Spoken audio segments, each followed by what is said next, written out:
All right, let's get right into it. We're going to break down David Rock's Quiet Leadership. Now, if you've ever been in charge of smart, capable people, you know the real challenge isn't about their talent. It's about how you, as a leader, can unlock the incredible thinking that's already inside their heads. And this explainer is all about how to do exactly that. So let's kick things off with a question that, I think every leader has asked themselves at some point. You see a problem, you have the solution, you give someone really clear, direct advice, and then nothing. Nothing changes. Or even worse, they get defensive.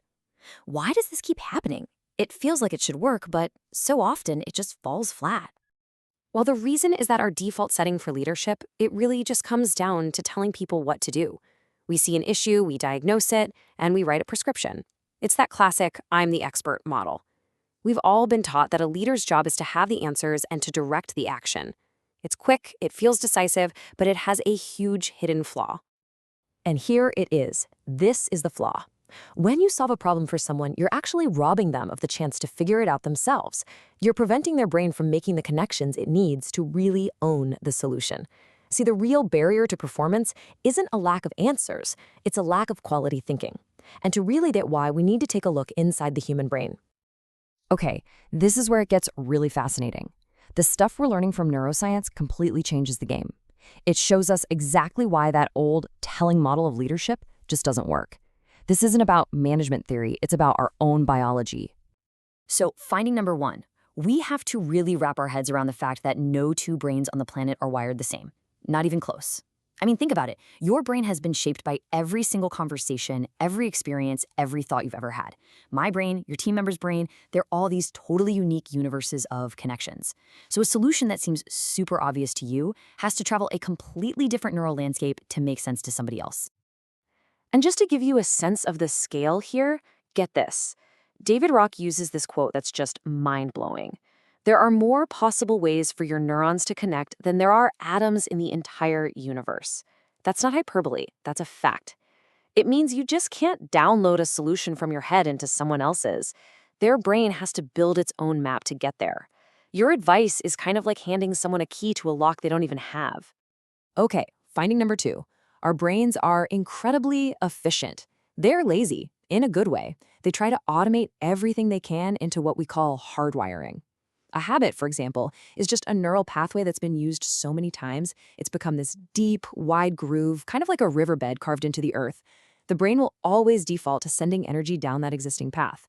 That's why just telling someone to stop doing that is pretty much useless. You're fighting against literal physical wiring. But, and this is the really good news, this is a total game changer. Our brains have this amazing quality called neuroplasticity. And what that means is, while it's almost impossible to get rid of old wiring, it's actually surprisingly easy to create new wiring. And that right there is the core strategy. Stop trying to fix the old, broken pathways. Instead, put all your energy into helping people build new, better ones. So if the old way of leading is basically brain unfriendly, what's the alternative? This is where we get into the playbook of the quiet leader. It's a whole new model that's designed based on how our brains actually work. Just look at the contrast here. On one side, you have the traditional leader. They're the hero, right? They've got all the answers, they give the advice, they're the primary thinker. But the quiet leader, their role is completely different. They aren't the thinker, they're the thinking facilitator. Their number one tool isn't advice, it's asking really good questions. Their goal isn't to solve the problem, it's to help the other person's brain have its own aha moment. So here's the absolute heart of it. The objective completely changes. You're no longer trying to manage people's actions, you're focused on cultivating their thought processes. When you focus on improving how people think, the better performance and the better actions just naturally follow. It's a cause, not a symptom. And this isn't just a vague idea, it's a practical step-by-step process. Let's just touch on a couple of these. Step one, think about thinking. This means instead of jumping in with what's the problem, you might start a conversation with, so what's on your mind? It gets them to reflect on their own process. Then you have step four, dance toward insight. Here, you're not giving answers. You're asking clarifying questions like, what's the real core of the challenge here for you? You're just gently guiding them toward their own breakthrough. This whole framework is the toolkit for creating that new neural wiring we were talking about. So, what does this all mean for you, day to day? How do you take these really big ideas and actually change the way you lead your team tomorrow? Well, it all starts with a pretty radical shift in your own job description. I think most of us feel this pressure to be the smartest person in the room, to be the one with the brilliant solution. Quiet leadership asks you to just let go of that entire burden. Because your real job, your most powerful, most high leverage activity as a leader, is to create an environment where everyone else on your team can have their best ideas.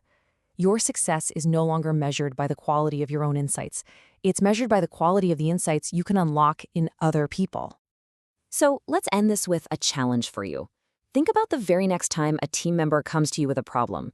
Your gut instinct, your hard wiring is going to be to jump in and give them the answer.